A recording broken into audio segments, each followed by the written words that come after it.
CPEC मंसूबा किसका vision? नून league और पीपल्स पार्टी में क्रेडिट लेने की जंग शुरू हो गई। मरियम औरंगजेब बोली, सीपैक पाकिस्तान और चीन की क़यादत का खित्ते के लिए एक तोहफा है। सीपैक का तोहफा कायद मोहम्मद नवाज शरीफ और सदर शी जिनपिंग का विजन है। भला बिलावल कैसे खामोश रहते? जवाबी वार किया। सीपैक मंसूबा चीनी सदर शी जिनपिंग और आसिफ अली जरदारी का विजन का नतीजा है। आसिफ जरदारी और चीनी सदर की विजनरी क़यादत ने मंसूबे की बुनियाद रखी। ट्वीट किया, ये मंसूबा आसिफ अली जरदारी के उस अज़्म का नतीजा है। अगर आपको ये वीडियो पसंद आए तो लाइक पर क्लिक करें। अवाम के लिए एक और मुश्किल, आटे की अदम दस्तयाबी पर अवाम परेशान। शदीद गर्मी में यूटिलिटी स्टोर्स के बाहर लंबी लंबी कतारें।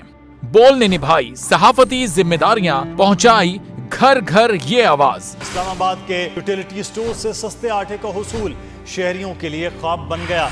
बोल न्यूज हकायक सामने ले आया है। आओ मिलकर आवाज उठाएं, पाकिस्तान को बदलें बोल के साथ। बोल बना अवाम की आवाज। अवामी शिकायत पर बोल ने किया मुताल्लिका इदारों से मुतालबा।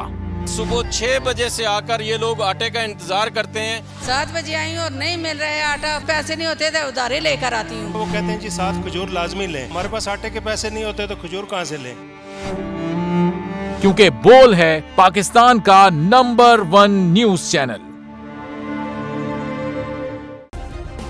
सब्सक्राइब करें और बेल दबाएं ताकि कोई खबर रह न जाए।